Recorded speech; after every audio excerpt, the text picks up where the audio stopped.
Hola a todos, yo soy Wonders y el día de hoy nos adentraremos en el viaje espiritual acompañando a Siddhartha en busca de un significado más profundo de la vida. Una obra de Hermann Hesse. La historia de Siddhartha narra el viaje espiritual de un hombre en la antigua India que busca encontrar un significado en la vida misma y la verdad última. A lo largo de su travesía, Siddhartha rechaza las doctrinas religiosas y filosóficas establecidas. La historia enfatiza en la introspección, la autenticidad y la aceptación del sufrimiento como parte del crecimiento. Siddhartha representa un cuestionamiento hacia las doctrinas establecidas y la educación formal, que él considera limitantes y superficiales, rechazando el depender de las enseñanzas de otros y decide vivir su vida de manera más auténtica, enfrentándose a sus propios errores y aprendizajes. A la sombra de la casa, junto a la orilla del río, yacía Siddhartha, el joven halcón, hijo de un brahman criado en la tradición espiritual. Había sido educado en la meditación y en los rituales sagrados, dedicándose a la reflexión, la contemplación y el arte del debate. Pero, ¿qué es en sí un brahman? Se refiere a un miembro de la casta sacerdotal de la antigua India, encargados de preservar y transmitir el conocimiento religioso y filosófico. Su padre lo observaba con orgullo, viendo cómo Siddhartha aprendía con rapidez, ansioso de conocimiento y con buen potencial para un día convertirse en un hombre sabio, un sacerdote o un príncipe entre los brahmanes. Pero, ¿qué exactamente podría aspirar Siddhartha dentro de su contexto? Bueno, Siddhartha, siguiendo las enseñanzas y la educación como un brahman, podría aspirar a un sacerdote brahman. Podía convertirse en un maestro religioso liderando rituales y guiando espiritualmente a su comunidad. Era el camino natural para alguien de su casta. Príncipe espiritual. Aunque no era un gobernante en el sentido político, podría alcanzarse un estatus elevado dentro de la comunidad de brahmanes, con autoridad y con reconocimiento. Asceta o renunciante. Todo el mundo admiraba y amaba a Siddhartha. Cuando caminaba por las calles del pueblo, emanaba una calma y una paz que lo distinguía, y su mirada reflejaba la nobleza de un rey. Pero quien más lo amaba era su amigo Govinda, hijo de otro brahman. Govinda veía más allá de lo evidente, admiraba a Siddhartha cada gesto y cada palabra de Siddhartha, amaba su espíritu, su profundidad, su inquebrantable voluntad, pues sabía que no estaba destinado a ser un cordero más del rebaño. Govinda deseaba seguir a su amigo, el espléndido Siddhartha, no solo como compañero, sino también como un servidor, como su sombra y como su fiel discípulo. Pero, ¿a qué se deben todas esas admiraciones que Govinda tenía hacia Siddhartha? Emanaba una presencia imponente. Siddhartha irradiaba paz y nobleza, lo que lo hacía que todos lo miraran con respeto y fascinación, inteligencia y sabiduría. Aprendía rápido, comprendía con profundidad y poseía una mente inquisitiva, espíritu indomable. No se conformaba con lo establecido, buscaba algo más allá de los rituales y las enseñanzas tradicionales. Veía a alguien digno de seguir y admirar profundamente, y eso será muy notable a lo largo de la historia. Siddhartha era una fuente de alegría para todos, excepto para sí mismo. Día tras día, realizaba sus rituales sagrados y repetitivos, pero en su corazón no había alegría. Con el paso del tiempo, la angustia y la preocupación lo invadían cada vez más. En su mente surgían pensamientos incomprensibles para él. Sospechaba que cada persona que conocía ya le había aportado algo de conocimiento, o más bien todo el conocimiento que éste poseía. Sin embargo, seguía insatisfecho. Comenzaba a dudar si la vida se limitaba a las mismas actividades diarias que ya realizaba. Hasta este punto, Siddhartha había comenzado a ver más allá de las enseñanzas que los brahmanes le habían transmitido. Este cuestionamiento es un motor de su sed y de su sufrimiento, ya que este intuye que la verdad no puede residir en prácticas repetitivas y rituales vacíos, sino en una comprensión más profunda y personal de la existencia. Sin embargo, podríamos mencionar que los rituales de los brahmanes no pretenden ser lógicos en un sentido racional, sino simbólico y espiritual. El acto de lavar los pecados no es una contradicción, sino una expresión de humildad y reconocimiento de las imperfecciones humanas, incluso en aquellos que son considerados sabios y puros. Además, los rituales cumplen una función social y cultural, proporcionando un sentido y un orden a la cohesión de la comunidad. El conflicto de Siddhartha no es solo con los brahmanes, sino con cualquier sistema que pretenda ofrecerle respuestas absolutas sin permitir la experiencia personal. Los brahmanes representan, en este sentido, una estructura de autoridad espiritual que Siddhartha debe trascender para encontrar su propio camino. Un día, Siddhartha y Govinda se encontraron para meditar bajo el árbol de un panjan. Tras la meditación, Siddhartha concluyó que un nuevo viaje le aguardaba, uno con los samanas. Los samanas eran unos hombres solitarios, extraños y enemigos del mundo, como chacales en el reino de los hombres. Los samanas, en el budismo, como aquellos que han renunciado a la vida mundana en busca de la iluminación y sin posesiones algunas.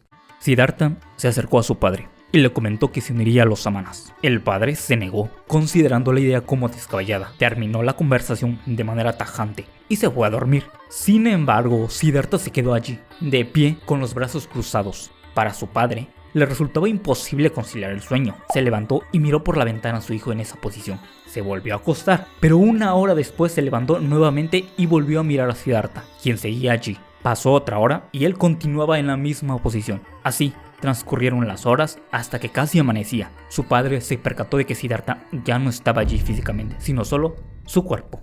Esto puede interpretarse como un símbolo de que Siddhartha ya no está en un estado de transformación interna, está algo más allá de la existencia física y material. En este momento, Siddhartha no solo está en un plano físico, sino que está comenzando a conectarse con una dimensión espiritual y trascendental que va más allá de la simple corporalidad. El padre, lleno de angustia y tristeza, dio una orden a Siddhartha, que se adentrara en el bosque en busca de la felicidad o de la angustia, de lo que fuera que encontrara. Le pidió que regresara una vez hubiera encontrado su verdad. La preocupación y el dolor reflejados en el rostro mostraban que ya no podía retener a su hijo, que el destino de Siddhartha no estaba más en sus manos. Siddhartha comenzó su camino. Sin embargo, antes de que pudiera adentrarse por completo en el sendero, su amigo Govinda lo esperaba para unirse a él, dispuesto a acompañarlo en la peregrinación, como siempre lo habían hecho, juntos. En la mañana de ese mismo día, Siddhartha y Govinda se unieron a los ascetas, los flacos samanas, ofreciendo su compañía y obediencia. Los samanas recibieron a los nuevos miembros de la comunidad. Después de ser bien recibidos, Siddhartha y Govinda se despojaron de sus ropas anteriores, vistiendo simplemente tela de lino y un manto descolorido. El ritual de iniciación consistía en un acto de completa renuncia a los bienes materiales, simbolizando la muerte del ego y el abandono del mundo exterior. Adoptaron una dieta austera, comiendo solo una vez al día y nunca algo cocido, buscando purificar el cuerpo y la mente mediante el sufrimiento físico y la negación de los placeres mundanos. El propósito de los ritos de los samanas era claro: alcanzar el desapego total de las ataduras terrenales y liberarse de las cadenas del deseo. Ayunaban durante largos periodos, hasta 15 o 28 días. El ayuno, la austeridad tuvieron un efecto evidente en Siddhartha. En pocas semanas perdió gran parte de su masa muscular y su cuerpo se volvió frágil y huesudo. Ya no era el joven lleno de vitalidad que una vez lo fue. En su lugar se había convertido en una sombra de sí mismo. Cuando caminaban a través de la ciudad, su boca mostraba un desprecio claro hacia los lujos y los placeres que veían los ojos de los demás. Observaba a los comerciantes, cazadores y a las personas que lloraban por sus muertos, todo esto con una sensación de desapego. Hasta este punto, durante el tiempo que pasó Siddhartha con los samanas, puede que haya llegado a apreciar e incorporar sus aprendizajes. Uno de ellos, que el ser solo necesita lo suficiente para mantener su presencia, comer solo cuando el hambre lo exige, tomar el control de sí mismo,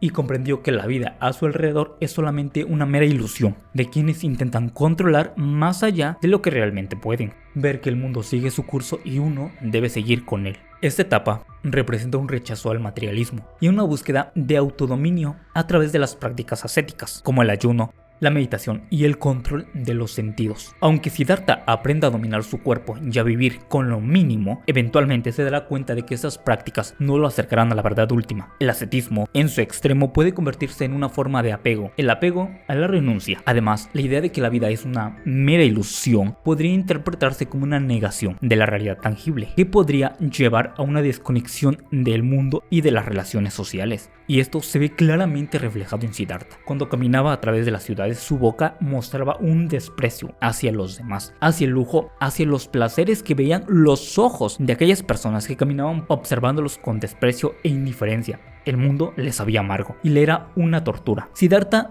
tenía un fin, una meta única. Deseaba quedar vacío. Quería librarse de la sed, de los deseos, del sueño, de la alegría y de las penas. Su deseo era morir simbólicamente, alejarse de sí mismo, para encontrar la paz en su corazón vacío, para mantenerse abierto al milagro a través de los pensamientos despersonalizados. Anhelaba que, cuando todo su ego estuviera vencido, cuando todos los vicios y los impulsos que habitaban en su interior se callaran, entonces despertaría lo último, lo más íntimo de su ser, lo que ya no era el yo, sino el gran secreto. En silencio, Siddhartha se expuso al ardiente calor del sol, al dolor y a la sed. Permaneció inmóvil bajo sus efectos hasta que yo no sentía nada. Caminaba sobre arbustos espinosos, soportando las punzadas hasta que la sangre comenzaba a brotar de su piel, dejando cicatrices dolorosas hasta que las úlceras empezaban a formarse. Sin embargo, Siddhartha permaneció erguido, inmóvil, sosteniendo su determinación hasta que ya no sangraba, hasta que nada le punzaba, hasta que el dolor y el ardor desaparecían por completo. Aprendía a tranquilizar su corazón mediante el control de la respiración. Siddhartha se entrenaba en la despersonalización, la autonegación, buscando la disolución del yo, la eliminación de la individualidad para acercarse a la trascendencia. Pero, ¿deseaba ser un nuevo Siddhartha? No buscaba ser un nuevo Siddhartha, en el sentido convencional, claro, sino una versión de sí mismo que trascendiera los límites del ego, es decir, el yo. Al dar muerte al ego, no solo quería desprenderse de su individualidad, sino sentirse como parte de algo mayor. Buscaba formar parte del flujo universal, el acceso a la verdad más profunda de la existencia. En cuanto al sufrimiento, Siddhartha entendió que para superarlo, primero había que experimentarlo por completo. Debía llegar a un punto donde ya no causara más dolor, donde el sufrimiento fuera tan completamente aceptado y comprendido que ya no pudiera seguir siendo una fuente de angustia. Solo entonces, cuando se haya silenciado, podría alcanzar la verdadera paz. La idea de que el sufrimiento debe ser experimentado por completo para ser superado podría interpretarse como una forma de glorificación al dolor, lo que podría llevar a una idealización innecesaria del sufrimiento. Cuestionemos. ¿Es realmente necesario sumergirse en el sufrimiento para trascender? ¿O existe un camino más equilibrado que no requiera pasar por extremos? ¿Tú qué opinas? Para mí, la idea de que el sufrimiento como una experiencia que debe ser vivida y comprendida para ser superada es particularmente relevante, ya que subraya la importancia de enfrentar las dificultades en lugar de evitarlas. Sin problemáticas y obstáculos cual enfrentar, la vida misma carecería de sentido. Sin embargo, es importante reconocer las tensiones y paradojas inherentes a esta búsqueda y no irnos a un extremo como lo hace Siddhartha, al experimentar el dolor en un sentido hasta sobrepasar sus límites. Retomando la historia, Siddhartha practicaba la meditación según las estrictas reglas de los samanas. Se sumergía en un estado de comunión absoluta con la existencia, donde su ser se desvanecía y se fundía con lo que le rodeaba. Un día, en la meditación, presintió que una garza surcaba el cielo sobre el bosque de bambú, y Siddhartha se absorbió en ella, siendo Siddhartha y la garza uno solo. Voló con sus alas, sintió el viento en su plumaje, divisó los ríos y las montañas desde lo alto. Se convirtió en la garza,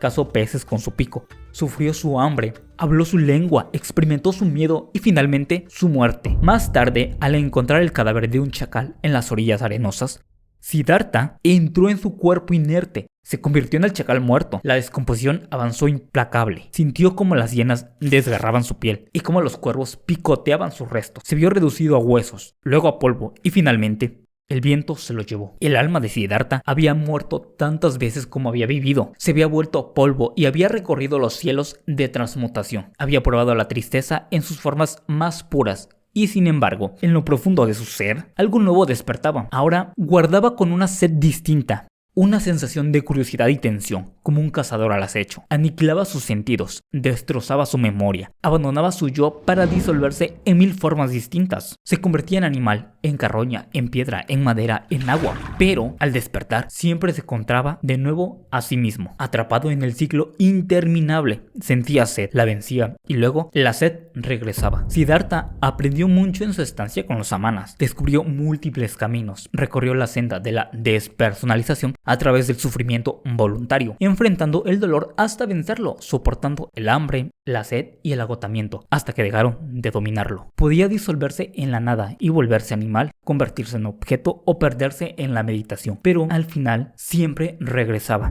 Era inevitable, tarde o temprano debía encontrarse de nuevo consigo mismo. Un día, Siddhartha meditaba en silencio. Su imparable amigo Govinda, que lo seguía como su sombra, estaba a su lado. De repente, Siddhartha rompió el silencio y le preguntó: ¿crees que hemos progresado? ¿Que hemos alcanzado alguna meta? Todo lo que he aprendido con los samanas podría haberlo aprendido con mayor rapidez y sencillez en otro lugar. Se puede aprender lo mismo en una taberna de un barrio entre arrieros y jugadores. ¿Qué significa la meditación? ¿Qué es el abandono del cuerpo? ¿Qué representa el ayuno? Un breve escape del sufrimiento de existir, una efímera narcosis contra el dolor y lo absurdo de la vida, la misma huida, la misma fugaz anestesia la encuentra el arriero en el albergue cuando bebe unas copas de aguardiente de arroz o de leche de coco fermentada, pues Siddhartha había llegado a una conclusión de que los alcohólicos, los jugadores y los apostadores, como cualquier otro, buscaban refugio para sobrellevar un breve escape que despejaba la mente y los alejaba por un instante de sus preocupaciones y de la agonía de existir, adormeciendo los sentidos y el dolor de los placeres momentáneos. En nuestro mundo, como los videojuegos, las redes sociales, el tabaquismo o el alcohol, podríamos interpretarlos como medios para calmar algunas preocupaciones o desapegarnos de la realidad, aunque sea por un instante. Al final, tanto Siddhartha como quienes buscan refugio en las adicciones terminaban haciendo lo mismo, abandonando su ser por un instante en busca de un efímero alivio. Con el pasar de los tiempos, Siddhartha llegaba a la conclusión de que iba en círculos y creía que todas las acciones y las restricciones que se ponía e incluso los rituales como la meditación los llevaban a ningún lado. Se preguntaba si el más anciano de los samanas, aquel de 60 años, al llegar a los 70 u 80, habría logrado algo realmente, o seguiría en el mismo punto sin alcanzar nada. Siddhartha comprendía que tanto los adictos como los samanas estaban atrapados en un ciclo de evasión, aunque de manera distintas. Sin embargo, se podría decir que no todos los escapes son iguales ni tienen el mismo impacto en la vida de las personas, mientras que las adicciones y los placeres momentáneos suelen ser destructivos y alienantes. Prácticas como la meditación o el ascetismo pueden ser herramientas para el autoconocimiento y el crecimiento, e incluso si no conducen directamente a la iluminación. La crítica de Siddhartha hacia los samanas y sus rituales podría interpretarse como una falta de paciencia, comprensión o de que el camino espiritual es un proceso gradual y no un resultado inmediato. Y plantea una pregunta: ¿es justo descartar las prácticas como el ahorro, la meditación, la lectura, la amabilidad o los hábitos que nos acercan a ser mejores personas porque no nos ofrecen una solución instantánea? Siddhartha volvió a sentir la misma sed que lo había invadido cuando estaba con los brahmanes. Comprendió que un ciclo con los samanas estaba llegando a su fin. No podía permanecer allí por más tiempo, debía seguir adelante, ir más allá. Un día surgió un hombre llamado Gautama, el majestuoso, el Buda. Se decía que había superado el dolor del mundo y detenido la rueda de las reencarnaciones. Viajaba enseñando, rodeado de discípulos, sin poseer nada, sin casas, sin mujeres, vestido únicamente con el ropaje amarillo de los ascetas. Y, sin embargo, su rostro reflejaba una serenidad y luminosa, la dicha de quien ha hallado la verdad. Con el corazón en llamas, Siddhartha y Govinda sintieron que había llegado el momento de emprender un nuevo camino. Decidieron partir en busca del bienaventurado Gautama. El caminar de Govinda y Siddhartha los llevó al pueblo de Savatthi, donde preguntaron y buscaron información para dar con el tan afamado Buda. Al llegar allí, pasaron la noche, llenos de ansias por conocer y aprender las enseñanzas del iluminado. A la mañana siguiente, el lugar estaba repleto de monjes, brahmanes y peregrinos, todos en busca de sabiduría. Entre la multitud, Siddhartha y Govinda no tardaron en identificar al famoso Buda, pues su esencia irradiaba algo único, algo que lo diferenciaba del resto. Siddhartha y Govinda observaron a Gautama, esperando recibir sus enseñanzas. Sin duda, Siddhartha dudaba de que pudiera aprender algo nuevo, pero a medida que lo miraba con mayor atención, algo en su presencia lo inquietaba profundamente. Finalmente llegó el momento de la enseñanza. Todos los presentes escucharon con atención y al finalizar pidieron ser aceptados para seguir la senda y la doctrina de Buda. Incluso Govinda, quien no dudó en unirse a ellos. Siddhartha no estaba seguro de seguir la misma senda que su amigo Govinda, por lo que le dio sus más sinceros y buenos deseos, que lograra caminar en el sendero que ha elegido y encontrar allí la salvación. La separación de Siddhartha y Govinda marca un punto de inflexión en la historia. Govinda, quien siempre había seguido a Siddhartha como una sombra, da un paso hacia su propia independencia espiritual. Este momento es crucial porque muestra que la verdadera sabiduría no se puede encontrar siguiendo ciegamente a otro o refugiándose en instrucciones de una doctrina, sino que cada individuo debe encontrar su propio camino. Mientras Siddhartha caminaba por el bosque, se encontró con Gautama, quienes cambiaron un par de opiniones sobre las posturas que uno predicaba y el otro buscaba. Mientras charlaban, Siddhartha llegó a la conclusión de que nadie encuentra la redención a través de las doctrinas. A nadie venerable. Le podrás comunicar con palabras y a través de la doctrina lo que te ha sucedido a ti en el momento de tu inspiración. A muchos les enseñas a vivir honradamente, a evitar lo malo, pero esta doctrina tan clara y tan venerable no contiene un elemento esencial, el secreto de lo que realmente se ha vivido. Y aquí Siddhartha da con un punto esencial. La verdadera sabiduría no solo se puede comunicar con palabras, sino que debe ser vivida y experimentada directamente. Nadie puede narrarte o explicarte lo que es vivir realmente. Podrás tener guías de lo que es bueno y lo que es malo, lo que es aceptable y lo que no, pero solo al enfrentarte al mundo y experimentar emociones, resolver retos y vivir problemas es que uno crece, madura y encuentra su propio camino. La vida, con sus momentos de miedo, frío, amor y otras emociones, es lo que da sentido a la existencia. Aunque sean efímeros, solo estos son los que merecen la pena vivir. Se podría argumentar que las doctrinas y las enseñanzas como las de Gautama son fundamentales y nos proporcionan un marco de referencia y una guía en la búsqueda. Aunque Siddhartha critique las doctrinas para transmitir la experiencia directa, estas pueden servir como herramientas para evitar errores comunes y proporcionar una base desde la cual explorar la vida. A lo largo del camino nos encontramos con múltiples ideas, ideologías, doctrinas y prejuicios comunes y populares. Aquí radica la importancia de saber qué es lo que realmente estamos buscando, manteniendo una actitud crítica ante lo que oímos y lo que vemos. La búsqueda espiritual implica tanto pérdidas como ganancias y a veces es necesario dejar atrás lo familiar para encontrar lo auténtico. El crecimiento a menudo requiere sacrificios dolorosos. La pérdida de Govinda no es solo una despedida física, sino también simbólica. Representa el fin de una etapa en la que Siddhartha era el centro de la devoción de otro. Al perder a Govinda, Siddhartha gana la libertad de ser él mismo. Mientras caminaba, se preguntaba: ¿qué has buscado aprender de las doctrinas y de los maestros? ¿Y por qué, aunque te hayan ilustrado, no fueron capaces de enseñarte lo que realmente buscabas? Siddhartha llegaba a una conclusión crucial en la espiritualidad, en la búsqueda. Lo que realmente ha estado buscando no es el conocimiento externo, sino la comprensión de sí mismo. A pesar de haber aprendido de doctrinas, maestros, se da cuenta de que ninguno de ellos pudo enseñarles lo que realmente anhelaba: entender el sentido y el carácter de su propio yo. Este yo es un enigma que ocupa sus pensamientos y que, paradójicamente, es lo que menos conoce. Aquí plantea una pregunta universal: ¿quién soy yo realmente? En la búsqueda espiritual, el yo es tanto el problema como la solución. Siddhartha nos enseña que no podemos escapar de nosotros mismos, pero tampoco podemos encontrarnos sin antes enfrentarnos a nuestra propia identidad. El yo no es algo que deba ser destruido o negado, sino que debe ser comprendido y trascendido. Solo al vivir plenamente con todas nuestras contradicciones y dualidades podemos llegar a un estado de paz y de tranquilidad, pero sobre todo de unidad. Con frecuencia mirar dentro de nosotros mismos, hacer una introspección y conocer nuestros pensamientos, sentimientos y actos es lo que dejamos para el último, y en muchas ocasiones no somos capaces de saber qué es lo que realmente buscamos, queremos, sentimos o anhelamos, de lo que nos mueve como persona.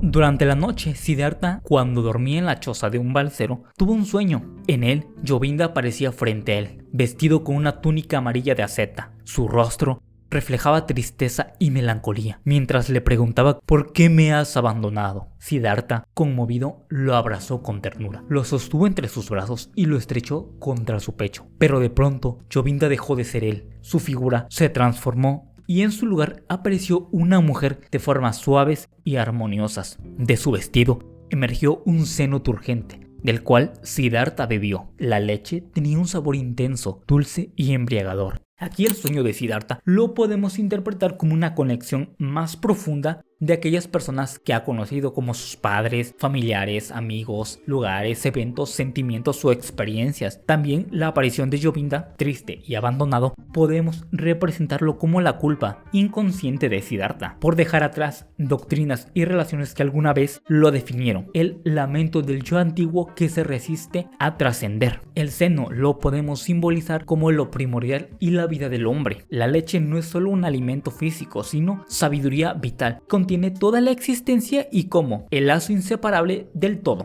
El sol, el bosque, los animales, las frutas. Es la esencia indiferenciada que Siddhartha busca. El sueño revela que la iluminación no está en negar ni en aferrarse, sino en recibir la vida como un todo sagrado, facetas de una realidad única que Siddhartha debe abrazar. A la mañana siguiente, al partir y cruzar el río con ayuda de un balsero, el cual le dio posada la noche anterior, este le ayuda a cruzar el ancho río. Y lo inquietante es que Siddhartha, al no tener con qué pagar el servicio del balsero, le agradeció profundamente. Y este personaje será un pilar fundamental en el desarrollo y el crecimiento de Siddhartha más adelante. Llegando a la ciudad, Siddhartha veía hermosura en todo, cada rincón de los jardines. Cada calle, cada rostro parecían irradiar un brillo especial. No solo admiraba la belleza natural que lo rodeaba, sino que quizás contemplaba con fascinación la estética moldeada por el hombre, las formas armoniosas de los edificios, la elegancia de los adornos y sobre todo las mujeres de piel suave, envueltas en lujosos atuendos que resaltaban su gracia y misterio. En este nuevo mundo,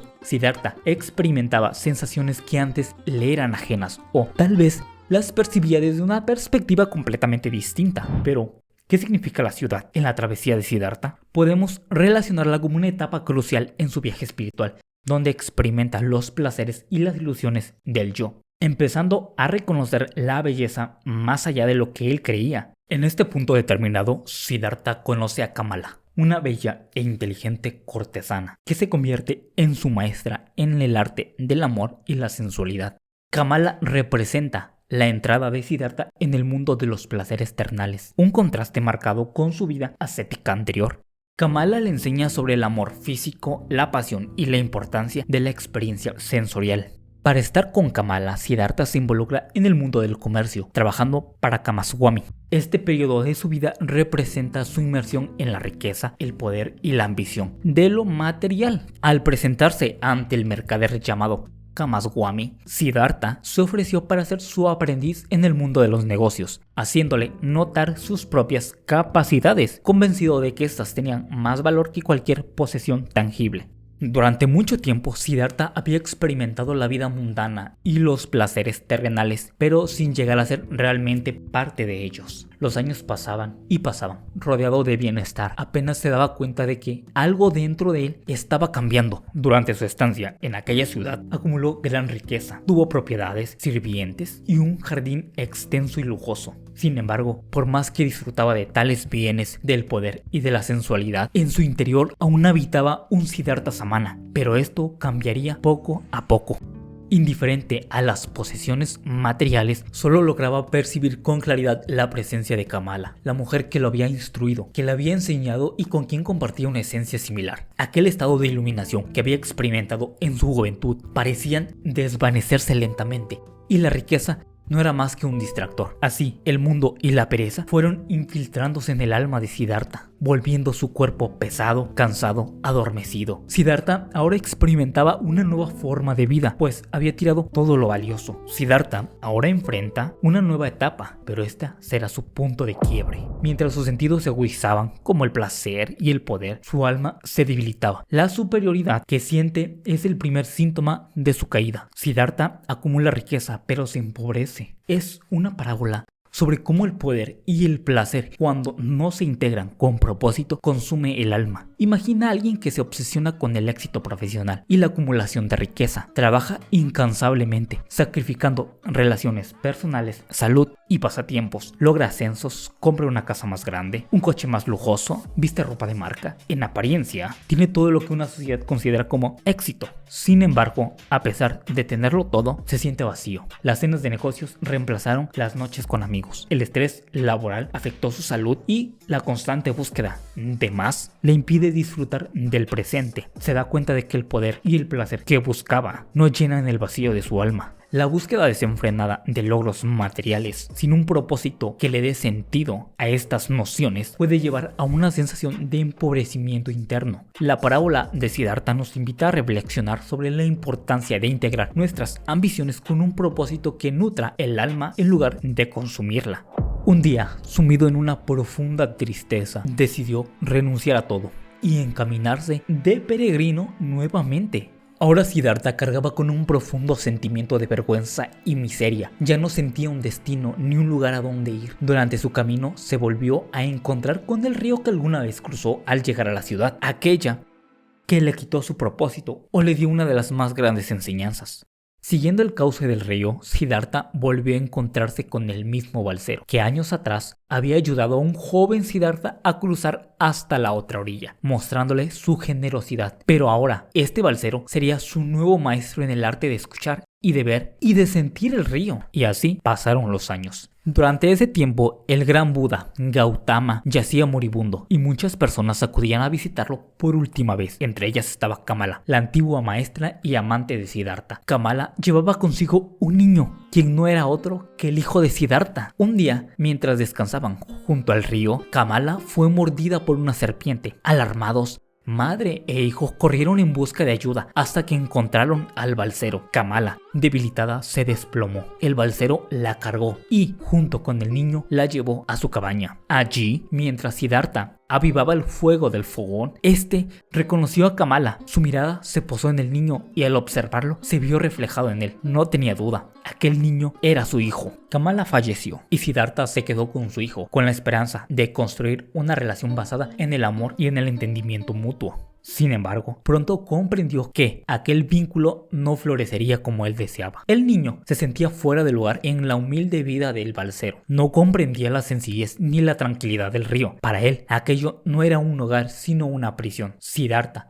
sin embargo, decidió esperar, creyendo que con el tiempo el niño aceptaría su nuevo entorno. Al fin y al cabo, la paciencia habían sido siempre una de sus virtudes. Y aquí Siddhartha experimenta una transformación ontológica al confrontar el sufrimiento de amar a su hijo. Siddhartha comprendió demasiado tarde que la paternidad era el único mandato divino que no podía eludir. Su hijo, como el antaño, necesitaba perderse para encontrarse. Esta vez, sin embargo, no era el buscador quien partía, sino el padre quien se quedaba en la orilla, cargando el peso de un amor que no podía guiar. Siddhartha comprendió que su hijo debía encontrar su propio camino, cometer errores, aprender de un maestro y buscar el conocimiento por sí mismo, tal como él lo había hecho, al dejar su hogar y más tarde al rechazar las enseñanzas de Gautama. Como ahora su hijo rechazaba sus enseñanzas, en este nuevo giro de su vida trajo consigo un cambio profundo. Siddhartha dejó solo de ser un buscador y empezó a experimentar el sufrimiento de un hombre común. Por primera vez sufría por alguien más. Así, Siddhartha comenzó a vivir el samsara desde otra perspectiva, el sacrificio que tantos padres hacen por sus hijos, renunciando a su propia felicidad por el bienestar de ellos. Esta prueba le trajo una nueva renovación, pero también una profunda tristeza. Ahora observaba a las personas desde otro ángulo distinto, quizás menos inteligente y menos orgulloso, pero más cálido, más cariñoso,